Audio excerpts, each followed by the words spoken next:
Bien, muy buenos días a todos. Sean bienvenidos al Banco Central de la República Dominicana, institución que se complace en organizar este 7º Seminario Internacional de Comunicación.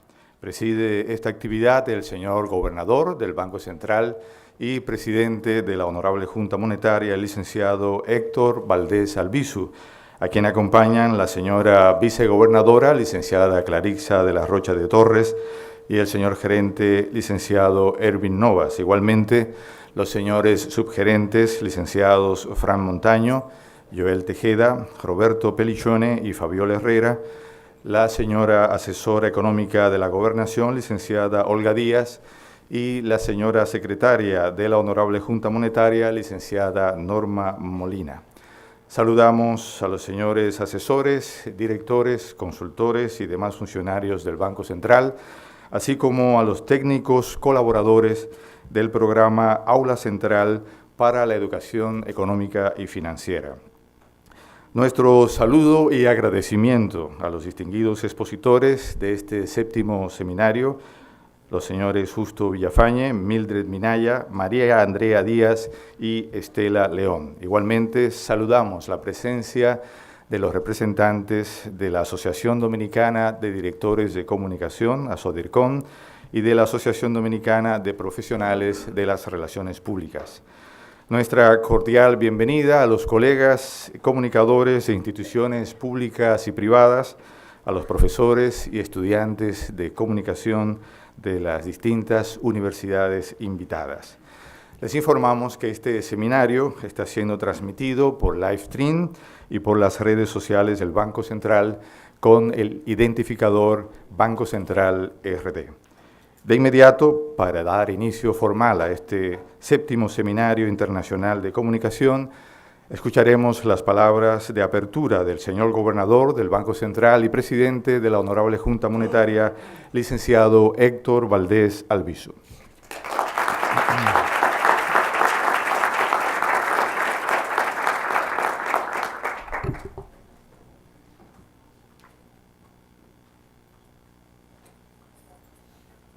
Buenos días, licenciada Claritza de la Rocha de Torres, vicegobernadora del Banco Central, licenciado Erwin Nova Bello, gerente del Banco Central, José Manuel Taveras Lai, contralor, señores subgerentes, licenciado Fran Montaño, subgerente general, Joel Tejeda, Roberto Pelicione y Fabiola Herrera, subgerente también del Banco Central. Licenciada Olga Díaz, asesora económica de la Gobernación, y licenciada Norma Molina, secretaria de la Honorable Junta Monetaria. Señores asesores, directores, consultores y demás funcionarios del Banco Central, distinguidos señores expositores de este 7º Seminario Internacional de Comunicación, Justo Villafañe, María Andrea Díaz y Estela León, estimados comunicadores y profesores y estudiantes de comunicación, invitados especiales, señoras y señores.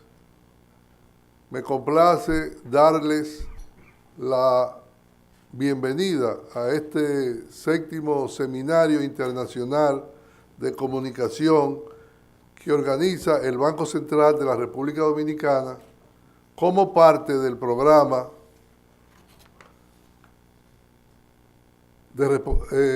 como parte de su programa de responsabilidad social e institucional, Aula Central para la Educación Económica y Financiera. Con estos seminarios buscamos, mis amigos, contribuir al conocimiento y comprensión a través de exposiciones teóricas y casos prácticos de temas relacionados con economía, finanzas y comunicación. Se trata de un aporte que desea ser el Banco Central de la República Dominicana a varios de sus grupos de interés adicional a su misión fundamental, que es la de garantizar la estabilidad de precios y el buen funcionamiento del sistema de pagos. En seminarios anteriores hemos abordado asuntos tales como comunicación sobre temas económicos, comunicación para casos de crisis, comunicación digital, educación económica y financiera, responsabilidad social institucional y reputación. En esta séptima versión trataremos la comunicación interna, integración y reputación, un aspecto de vital importancia para las instituciones y para quienes la integran. Ustedes, en su calidad de directores y consultores que gestionan la comunicación de sus instituciones, así como de profesores que enseñan la materia en universidades e institutos superiores, y de estudiantes que se acercan con interés al tema, saben de sobra que tendemos a dar mucha importancia a la comunicación externa. Esa va dirigida a los públicos fuera de la institución y que solemos descuidar la comunicación interna, la que tiene que ver con el personal. Creo que este descuido no intencional, por supuesto, está relacionado con un exceso de confianza que nos hace suponer que por el hecho de tener a nuestros colaboradores dentro de las edificaciones que alojan las oficinas donde laboran, necesariamente están informados de lo que la institución es y hace, y que participan automáticamente de los procesos de comunicación relacionados con el cumplimiento de la misión y visión institucionales.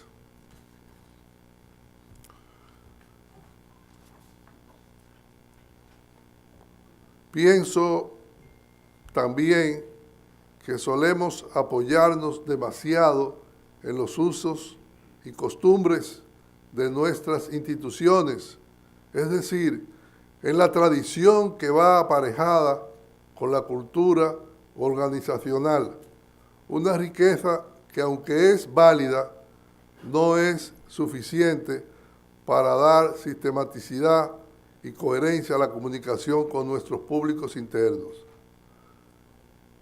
Por eso considero sumamente importante que elaboremos y ejecutemos planes de comunicación interna que partan de un estudio que establezca la realidad de nuestras instituciones en esta materia, que respondan a las expectativas de nuestros públicos internos y que sean medibles para poder evaluar su impacto y corregir posibles desviaciones.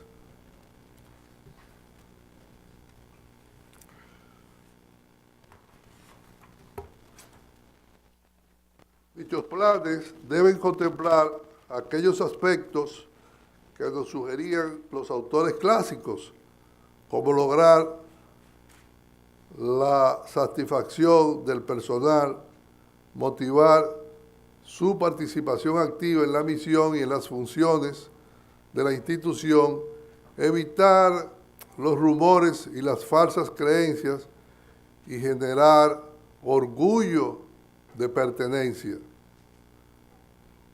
Pero además de este alineamiento, de esta identificación del personal con su institución, debemos sumar otros elementos que la teoría más reciente recomienda, como la comunicación bidireccional, esto es, la que se produce de los directivos del personal, de los directivos al personal, que está bajo su mando, a los directivos, y la ampliación del flujo de comunicación para que no solo sea vertical, descendente, como era lo habitual, sino que también ascienda desde la base hasta la cúspide de la pirámide organizacional y además se mueva transversalmente y de forma horizontal a través de los canales correspondientes y según procedimientos establecidos.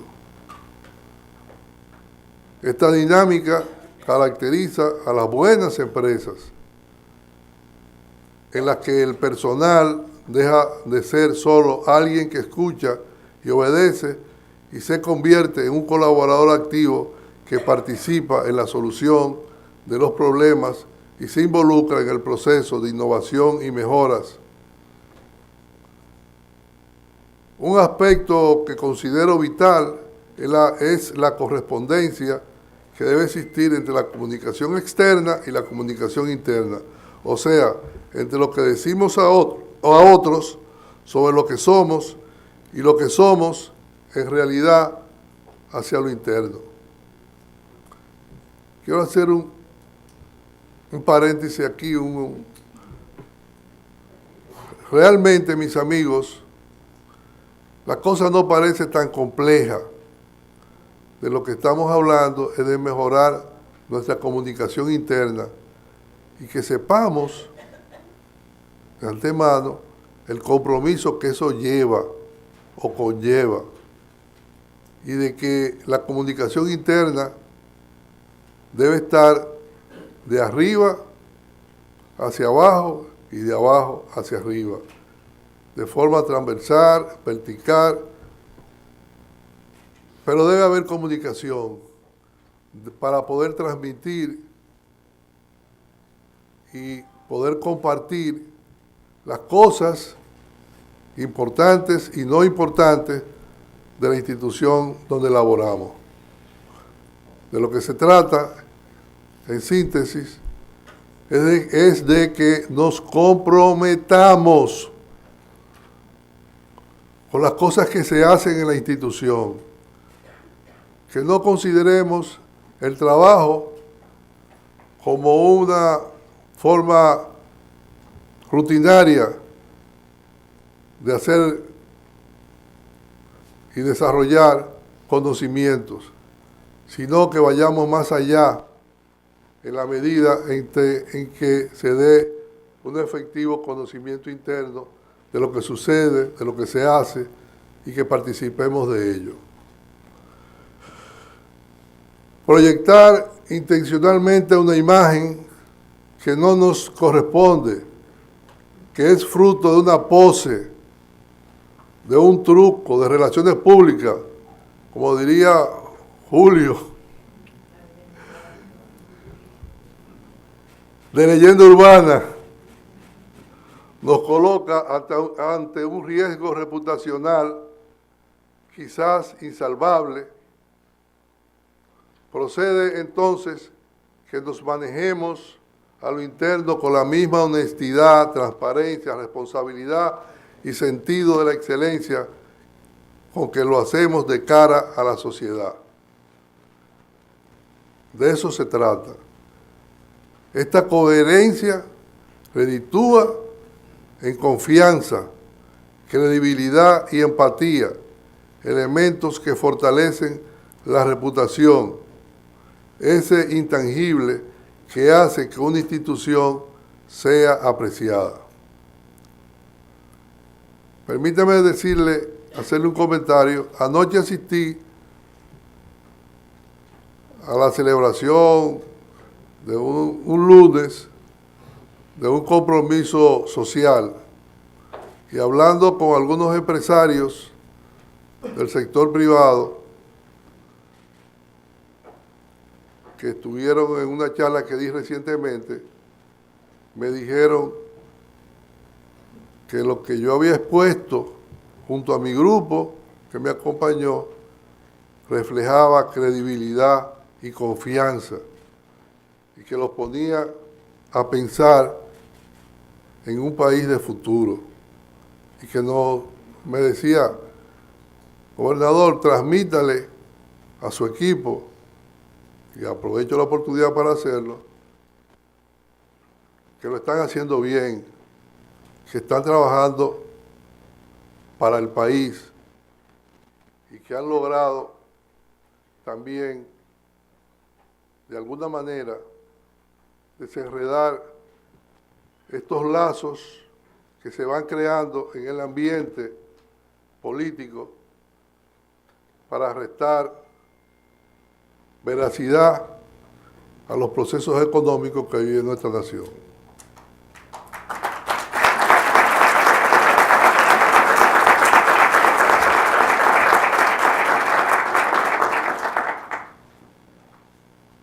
Precisamente para hablarnos sobre estos y otros aspectos de la comunicación interna, nos honra contar en este 7º Seminario Internacional de Comunicación con reconocidos expertos nacionales y extranjeros que compartirán con nosotros sus conocimientos y experiencias. El doctor Justo Villafañe, consultor de comunicación, catedrático de la Universidad Complutense de Madrid y especialista en gestión reputacional, quien nos hablará del paso de un personal satisfecho a un personal comprometido con la misión institucional. Gracias por el documento que me entregó el libro y le prometo que lo voy a leer tan pronto llegue a mi casa.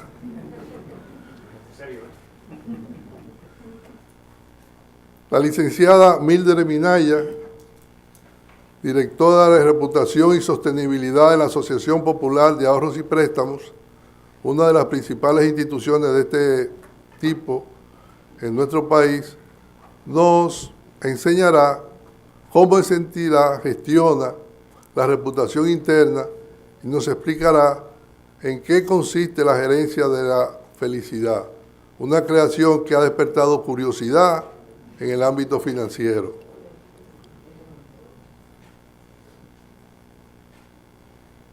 La licenciada María Andrea Díaz, jefe de comunicación del Banco de la República, uno de los bancos centrales de Latinoamérica, con mejores prácticas de comunicación. Puedo dar testimonio de eso porque he estado 2 o 3 veces en el Banco de la República. Nos mostrará cómo se hace comunicación interna en un banco central, poniendo como ejemplo un caso práctico y reciente. Y finalmente, la licenciada Estela León, socia presidente de la consultora de comunicación Engage Burson Mastelier, quien está asesorando a nuestro Banco Central en su plan de comunicación interna y responderá a una pregunta fundamental: ¿tener o hacer comunicación interna? Como ven, este es un seminario sumamente importante para el buen desenvolvimiento de las instituciones aquí presentes y del Banco Central en especial, y para los comunicadores ligados a entidades del sector financiero y otros sectores. Agradecemos a todos ellos su valioso tiempo. Agradecemos también al Departamento de Comunicaciones del Banco Central de la República, en la persona de su director, Luis Martín Gómez, por organizar por 7ª ocasión este importante seminario. Y a todos ustedes, gracias por aceptar nuestra invitación. Esperamos que estas exposiciones sobre comunicación interna sean de gran provecho para ustedes y las instituciones para las cuales laboran. Muchas gracias y que disfruten y aprovechen este día. Buenos días.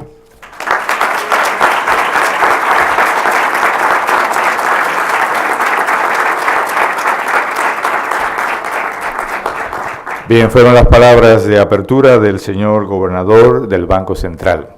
licenciado Héctor Valdés Albizu. A continuación tendremos la primera exposición a cargo del señor Justo Villafañe, doctor en Ciencias de la Información por la Universidad Complutense de Madrid, universidad en la que también es catedrático desde hace 4 décadas.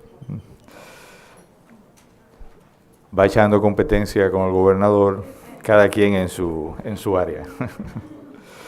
Es socio de la firma de consultoría Villafañe y Asociados, especializada en la gestión de intangibles de las empresas, tales como reputación, talento, imagen corporativa y responsabilidad social corporativa. Es autor de numerosas publicaciones como Imagen Positiva, la gestión profesional de la imagen corporativa, Principios de Teoría General de la Imagen y el más reciente, La Buena Empresa. Creador de Merco, el monitor de reputación más prestigioso de España, con la conferencia de la satisfacción al compromiso, el actual reto de la dirección de personas. Recibamos con un fuerte aplauso al doctor Justo Villafañe.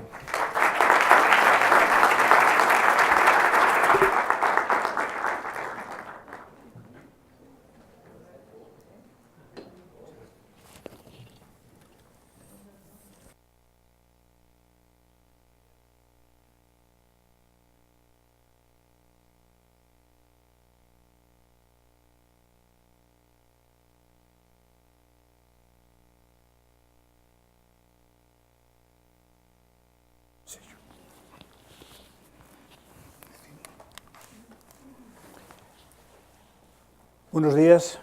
Mi reconocimiento, en primer lugar, al Banco Central de la República Dominicana. Pero no nos engañemos, amigos, los bancos no reconocen nada ni a nadie. Quienes lo reconocen son las personas que lo dirigen. Por tanto, señor gobernador, vicegobernadora, equipo directivo, insisto, mi gratitud, porque es un honor estar hoy con ustedes y a todos ustedes les agradezco también su presencia.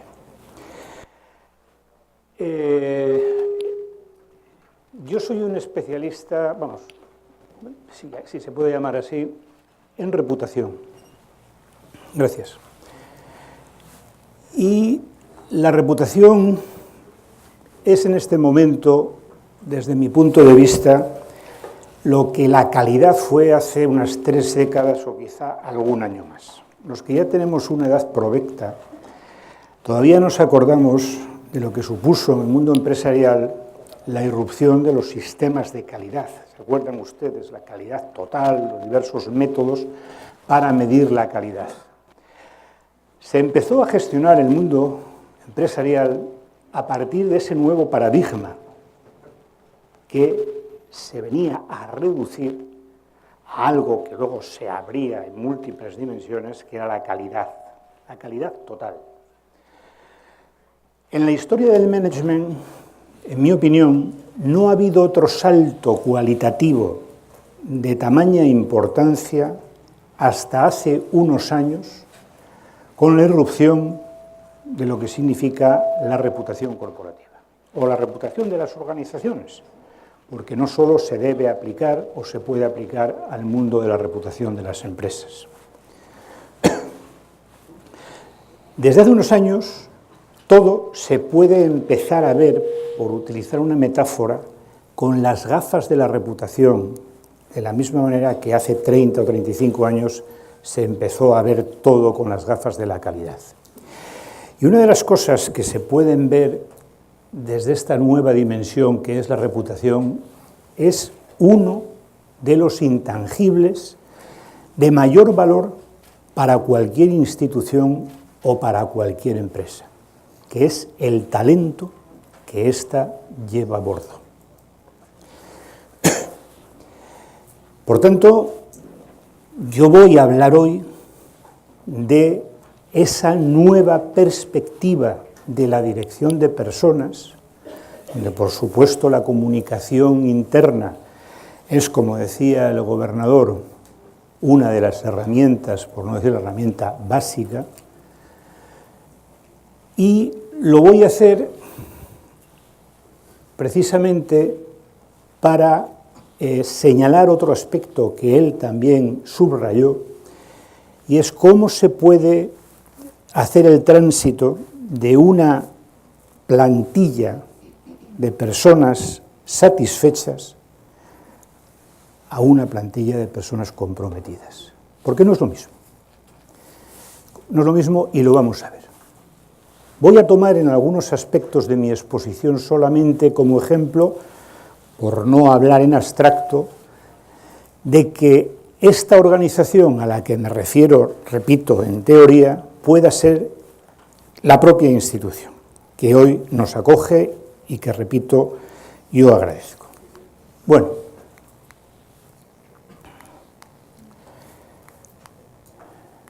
hay un problema con el... No se preocupen, los profesores universitarios tenemos una cierta incontinencia oral, pero yo ya estoy muy acostumbrado a ceñirme a los tiempos. En primer lugar, de eso se trata, de evolucionar de plantillas satisfechas a plantillas comprometidas. Si me dan otro...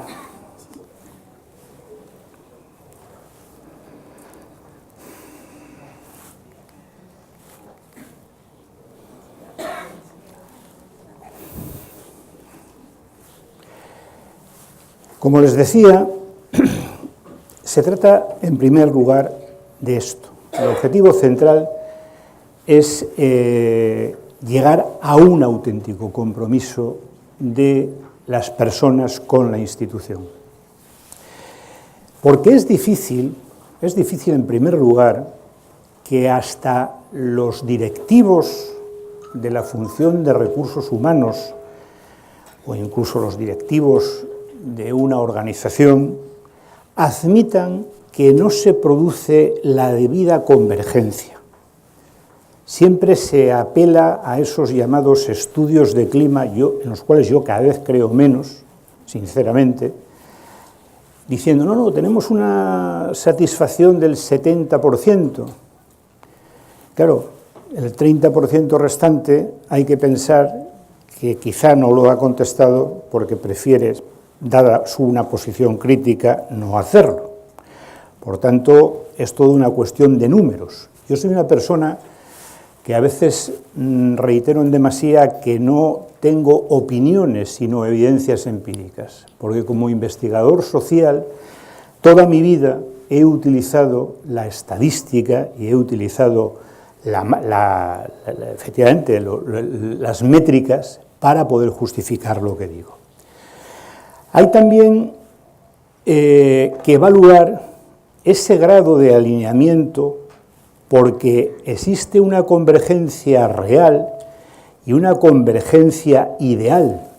Y repito, la convergencia real muchas veces entre el proyecto empresarial y la cultura corporativa deja bastante que desear. Bueno, segunda reflexión. Se dice que hay buenas empresas para trabajar, y es verdad, pero cuidado porque yo lo que vengo a decir es que si una empresa es buena para trabajar, normalmente es buena para todo lo demás. Es buena para los clientes, es buena para los inversores, es buena para la sociedad o la comunidad en la que está integrada. Y esto se puede demostrar, como ven aquí, recurriendo a Mercoempresas y a Mercotalento. Mercoempresas y Mercotalento son dos de los monitores de la familia Merco, el monitor empresarial de reputación corporativa, que hace 20 o 21 años se comenzó a elaborar en España y al día de hoy se elabora en España y en otros 10 países de América Latina. Aquí he traído 4 para no aburrirlos, pero fíjense que a lo que voy es que este es el top 10 del año 18 de las empresas con mejor reputación en España. las mismas casi que Mercotalento, que mide las mejores empresas para trabajar en España. Igual pasa en Colombia, hay 5, las 5 que están aquí. Igual pasa en Argentina, donde hay 7, y esas 7 están aquí. Y lo mismo ocurre en Perú, donde hay también 7, las mejores empresas como reputación, que al mismo tiempo son las mejores empresas para trabajar. Por tanto, se puede afirmar que aquellas empresas que son buenas para trabajar lo son también para todo lo demás. Pasamos. Yo soy crítico con los estudios de clima. Soy crítico porque tienen muchas limitaciones. Y en cualquier caso yo creo que ya va siendo hora de evolucionar en la metodología que nos permita no tapar agujeros o limpiar manchas, por utilizar metáforas domésticas, sino ir hacia otro tipo de planteamiento. Porque los estudios de clima tradicionales, como les decía antes, independientemente del número de personas que los respondan en cada organización, lo que te señalan son debilidades y también fortalezas.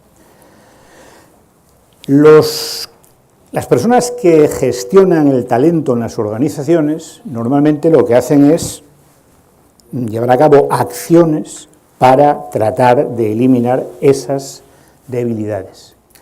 Pero en el momento que esa acción cesa, los valores, las métricas, insisto en lo de las evidencias empíricas, de esa variable de clima interno vuelven a los valores anteriores. Por tanto, hace ya un par de años, no solamente yo, el equipo que trabaja conmigo en la firma, tomamos una base muestral de 200.000 personas. Yo que llevo ya efectivamente décadas trabajando e investigando, en mi vida he trabajado con una muestra tan robusta de personas en este caso. Estas personas eran 10 años de Mercotalento, los trabajadores de aquellas 100 empresas mejores para trabajar en España. Lamento no tener datos que no sean de mi país, aunque yo tengo muchos datos de América Latina, en este caso no es posible. Por tanto, me refiero a los datos de esta investigación en el caso de España. Yo tomé 10 años de Mercotalento y las valoraciones que hicieron en esos 10 años, 200.000 personas que trabajaban en las mejores empresas en España. Por tanto, este hecho es muy importante. ¿Qué pasaría con las empresas que no son buenas para trabajar? Bueno, a partir de ahí empezamos a hacer juegos estadísticos. Juegos estadísticos no es una metáfora, aplicar diversas técnicas estadísticas, y aunque ustedes puedan decir, hombre, los valores de Mercotalento y las variables no son las mismas que nosotros utilizamos en nuestra organización. Sí, estamos de acuerdo, pero lo que estarán también ustedes de acuerdo es que cualquier estudio que tenga a lo mejor 30 o 40 variables de clima, se podría subsumir muchas de ellas en estas 15, y esto nos supone, digamos, cerrar el abanico para no tener que desperdiciar efectivamente trabajo e información. Por ejemplo, la formación, aquí no está contemplada. Una buena empresa para trabajar es aquella que forma a sus empleados. Ya, pero esto está metido dentro de desarrollo profesional. Insisto que lo que yo puedo hacer estadísticamente es tomar las variables, efectivamente, de cualquier organización y hacer el tratamiento estadístico de la información para llegar a mi objetivo, y es conocer de qué depende el compromiso de esa organización independientemente de cuáles sean sus variables.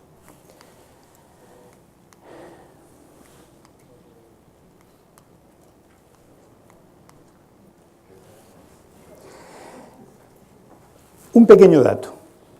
Fíjense ustedes en lo que son la media aritmética, simplemente la media aritmética, de las 15 variables de Merco Talento. Aquí tienen ustedes 7.66, es la media de los valores de las 15 variables. Y aquí tienen los gaps más significativos en negativo y en positivo. Muy por encima de la media, tanto como 6 décimas, está precisamente el orgullo de pertenencia, que antes citaba el gobernador como uno de los objetivos o un desideratum de la institución, ¿no? Sentirse orgullosos de trabajar en una empresa. Y sin embargo, y estos son números, no son opiniones, fíjense que el salario, que siempre se piensa, claro, es que el salario es determinante, pues el salario resulta que está en menos 7 décimas. ¿Qué ocurre? Nadie se ha vuelto loco.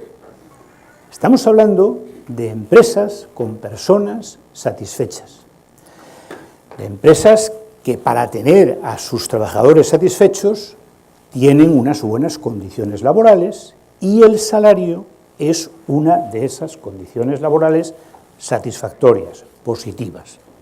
No es que la gente no valore el salario, sino que en esas empresas de donde está sacada esta robusta muestra, la gente que trabaja en ellas está satisfecha con el salario.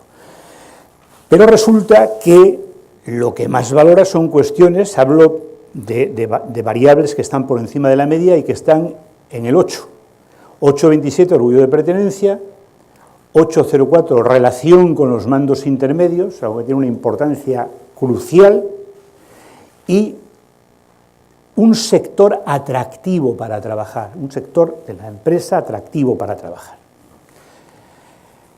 El clima hay que verlo, el clima interno me refiero, hay que verlo como una gestalt, es decir, como algo que está constituido por muchos elementos, pero que exige una visión holística, una visión integral, no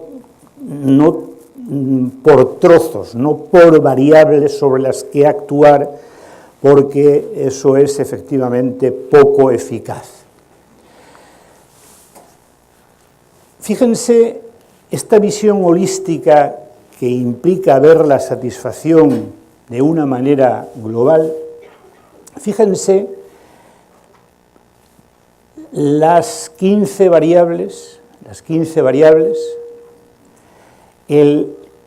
la correlación que existen cuando se toman de esta manera, y de nuevo, ya saben ustedes que el valor de una correlación va de 0 a 1, es decir, la variación máxima es 1, por encima de 0,6, 0,7 se habla de una gran correlación. Pues de nuevo aquí nos encontramos con que el orgullo de pertenencia es la variable de máxima correlación, con una correlación altísima. La motivación y el reconocimiento como buen empleador, la identificación con el proyecto empresarial, recomendado por los que la conocen, me quedo en correlaciones siempre por encima del 0,8. Para llegar a lo que tenemos que llegar, es imprescindible partir de un mapa de identificación y compromiso de la organización que exige un estudio censal de toda la plantilla, pero que nos va a dar una información riquísima sobre qué grado de satisfacción tenemos en nuestra organización e incluso por tipologías de empleados. Eso es lo que significa pasar de los estudios de clima a los estudios de compromiso, que exigen, repito, una vez más, esa intervención holística sobre los comportamientos de los empleados. Perdone, esto parece que ha cogido el turbo. Y ahora es una maravilla, como corre el... Aquí estamos. Muy bien, muchas gracias a quien haya podido... No, esto va de maravilla ya. Hombre, ya que funciona... Okay. No, me quedo con este. Aquí tienen ustedes la tipología de empleados en función de los comportamientos, a lo que me refería ahora. Una vez más me permito, queridos amigos, recordarles que la muestra de estas 200.000 personas son estas personas empleados, trabajadores, colaboradores de las mejores empresas para trabajar en España. En Inditex, en los grandes bancos españoles, Santander, BBVA, en Repsol, en Telefónica, compañías multinacionales que todos conocen y que en muchos casos hay bastantes personas que admiran. Pues bien, queridos amigos, y claro, ayer me decían unos colegas en una reunión aquí dominicanos, que los europeos somos gente insatisfecha y gente que no somos felices porque nunca estamos contentos con lo que tenemos, teniendo tantas cosas. Yo les decía que en mi visión de tener en una empresa un 41% de empleados comprometidos, para mí, personalmente, me resulta decepcionante, porque sé que tengo un 59% de personas no comprometidas. Lo de la botella medio llena o medio vacía. El 38,5% son satisfechas o están satisfechas. Un 16,3% son personas desvinculadas y un 4,3% son desertores. Es algo que es mejor resolverlo con una salida pactada, porque eso ya no tiene remedio.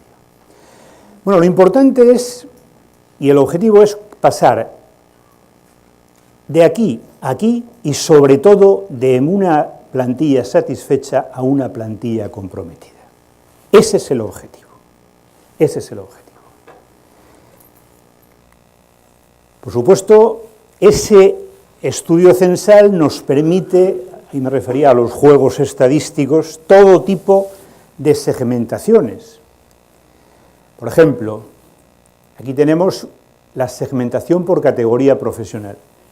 De esta robusta muestra a la que me estoy reiteradamente refiriendo, bueno, es lógico, por otra parte, que de la pirámide jerárquica sean los menos, digamos, comprometidos los empleados y los operarios, digamos, de la base de la pirámide. Tampoco me sorprende que en los mandos intermedios haya, en cuanto a conciliación y a salario, posiciones críticas. Esos mandos intermedios que tienen el síndrome del último peldaño, ¿no? Les queda ser reconocidos, ascender a un puesto directivo, y efectivamente, le han dedicado mucho tesón, le han dedicado mucho compromiso, y puede haber en ese momento determinado ese síndrome que dicen, bueno, yo, vida familiar, nada. Yo he vivido para el banco, perdón, señor gobernador, pero todavía no he llegado al último escalón. O, bueno, el salario, que antes yo decía, no me he vuelto loco, no, el salario sigue siendo importante, y en los mandos intermedios, los que tienen el síndrome del último escalón, claro, ven que el siguiente escalón salarial tiene ya una progresión, sobre todo en bonos, muy distinta a la suya, ¿no? También nos pueden dar, digamos, segmentaciones por edad. Y fíjese qué uniforme es. Los menos comprometidos están entre los 31 y los 40 años. 200.000 personas, ¿eh? No una opinión del profesor Villafañe, no, 200.000 personas. Y luego, claro, los menos de 30 años, de nuevo, salario y conciliación, los llamados millennials, ¿no?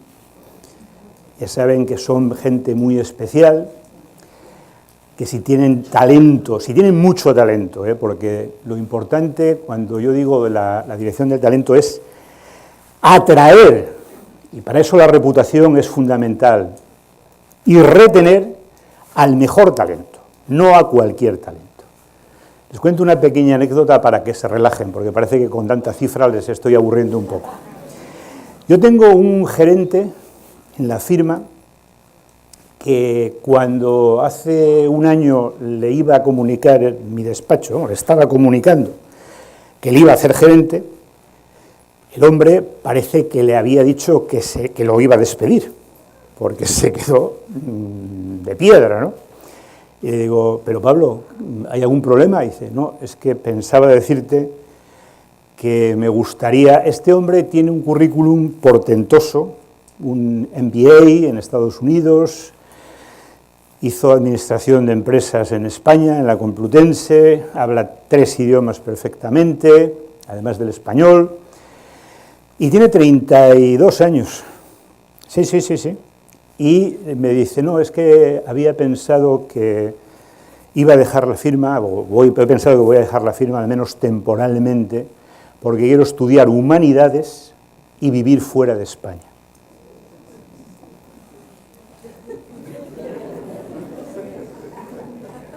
Yo incluso tenía fantasías de que este hombre, en 5 o 6 años más, que espero que sean los que me tocan todavía de trabajo, pudiera ser el director general de la firma, porque tiene unos talentos fundamentales. Bueno, yo le dije, Pablo, empezamos a hablar y llegué a un acuerdo con él para seguir pagándole, no lo mismo que se le estaba pagando, mucho menos lo que se le iba a pagar, pero pagándole una cantidad nada menor. Él en este momento está en la India estudiando humanidades a través de la Universidad a Distancia de España. Bueno, yo tengo todavía fe en que este hombre un día pues decida tener hijos o se haga un poco menos millennial y regrese a mi oficina. Pero esto es efectivamente a veces lo que nos toca. Y aquí evidentemente nos encontramos pues que la conciliación tal tiene muchas formas. No hay diferencias apreciables en cuanto al compromiso de los hombres y las mujeres. Poco más alto el de los hombres, pero nada estadísticamente representativo. Bueno, como ven, con ese estudio censal, que además yo no necesito un nuevo estudio, si ustedes me pasan a mí el fichero estadístico donde tienen todos los datos del estudio de clima, yo y mi equipo de estadísticos, nos ocupamos de hacer todas los análisis, ¿no? Lo siguiente es importante, elaborar 2 cosas, el mapa de identificación de la organización y la pirámide del compromiso de dicha organización.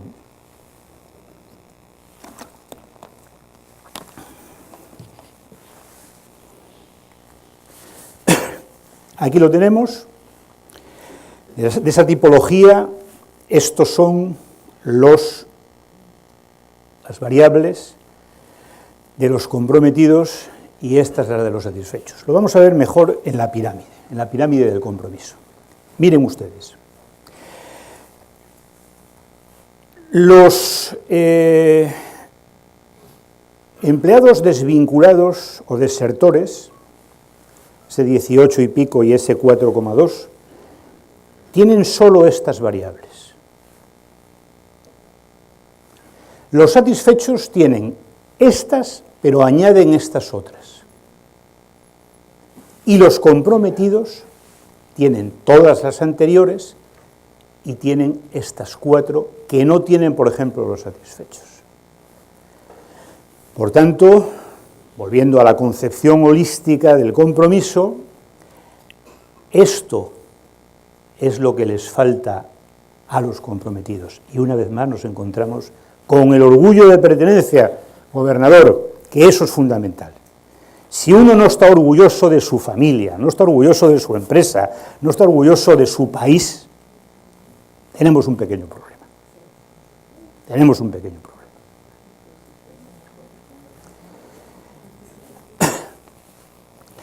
Bueno, hasta aquí la estadística, hasta aquí lo duro, lo hard.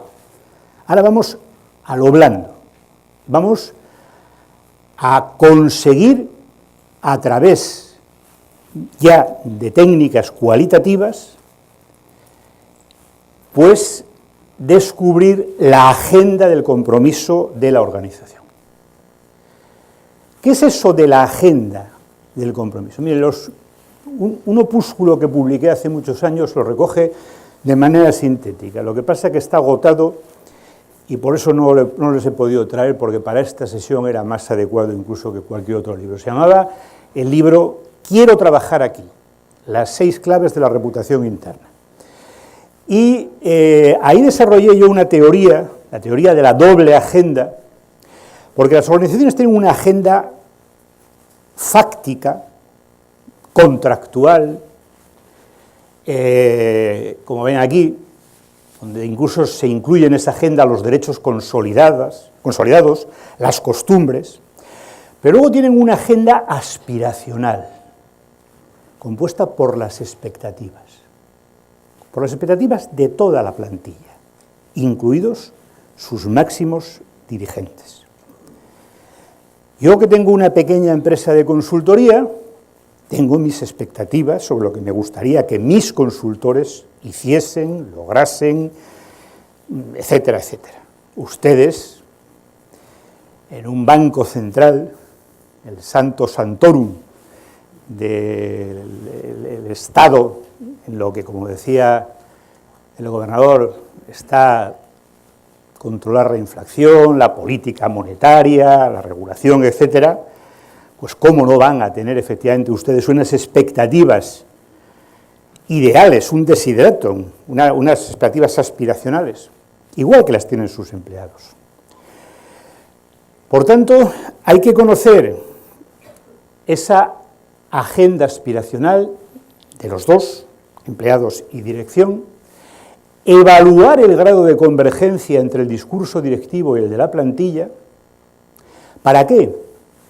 Y aquí está la primera clave importante. Para identificar un pequeño repertorio de metas comunes entre la plantilla, no la base de la organización, incluso los mandos intermedios, y la dirección.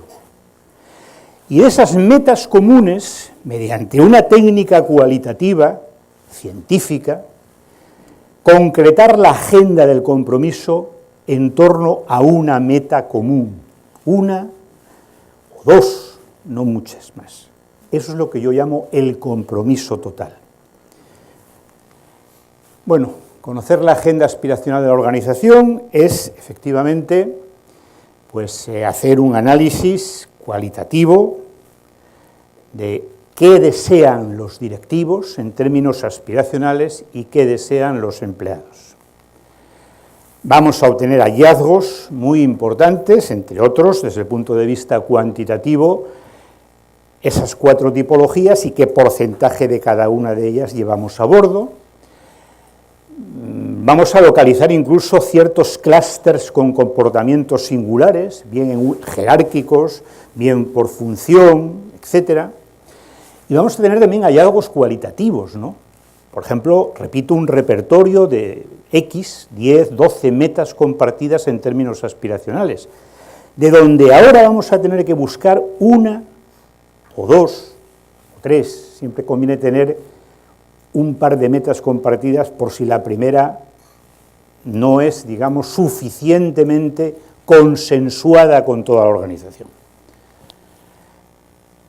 Llega el momento de concretar alguna de esas metas compartidas en ese compromiso que debe marcar un antes y un después en términos de la propia organización. Hay una técnica, el World Café, que se debe a una norteamericana de origen mexicano, Juanita Brown, es literal, pueden buscar ustedes en Google y tendrán una información exhaustiva. Y el World Café es una técnica conversacional, pero es la mejor técnica cualitativa para lograr consensos. Es decir, para identificar qué cosa requiere o lleva consigo el mayor consenso. No me detengo, por supuesto, en ello.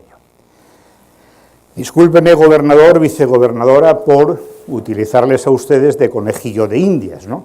Asumir el compromiso total del Banco Central. Ese compromiso, si ustedes decidieran llegar a este punto, tendría que ser un compromiso tangible, inspirador y relevante. No puede ser de otra manera. Que pueda establecer un antes y un después en la historia reciente de la organización y que debe comenzar a liderar el gobernador del Banco Central de la República. Ese compromiso debe ser explícito, por supuesto, debe ser concretado además con un storytelling específico, debe ser verificable, es decir, y además si es por un independiente mejor, y debe ser consecuente. Es decir, debe tener algún tipo de consecuencias, si se cumple solo parcialmente, si no se cumple, ¿no? Debe someterse a consulta a toda la organización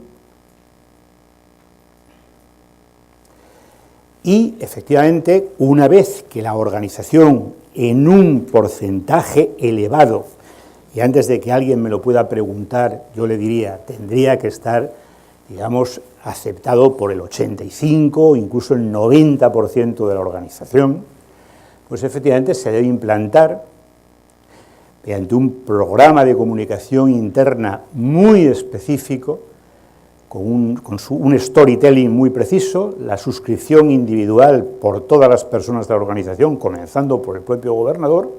Pero dése cuenta que estamos hablando de nada esto no tiene nada que ver con la relación contractual, es algo basado en la voluntariedad. Y efectivamente, la concreción del compromiso en comportamientos concretos. Se trata de lograr esto, todos juntos, el banco en su conjunto. Y por supuesto esto exige, como no, un monitoreo anual. La evaluación empírica, también lo decía el gobernador, efectivamente nada que no se pueda medir es gestionable desde la razón. Por tanto, esto tiene que ser mensurable. Y aquí tienen ustedes el sumatorio del tanto por ciento de empleados comprometidos multiplicado por 9,5 más el tanto por ciento de satisfechos multiplicado por 8, el de desvinculados por 6 y el de desertores por 2,5, nos va a dar una cifra en base 1000 que nos va a decir cuál es el grado de compromiso del Banco Central de la República Dominicana. Los multiplicadores son efectivamente porque los comprometidos son aquellos que califican o puntúan 9 o 10, por tanto es la media, 7-9 la media, 5-7 la media y de 0 a 5 la media. La síntesis, muy rápida y ya termino, tiene una mitad del proceso que es cuantitativo fundamentalmente, el estudio censal de la plantilla o el acceso a las cifras del último estudio de clima, la elaboración de las tipologías de comportamiento de empleados, donde saldrán los clústeres, ¿no? El mapa de identificación y pirámide del compromiso, porque lo que yo les he dicho son 200.000 personas, es una muestra muy robusta, pero no les quepa la menor duda que no va a coincidir en esas variables con las de esta casa o con las de cualquier otra compañía. serán muy parecidas, pero no idénticas. En cuarto lugar, la agenda del compromiso, asumir el compromiso total por la organización y un año más tarde monitorear y escalar con una nueva meta común la mejora de ese compromiso total. Muchas gracias, esto ha sido todo.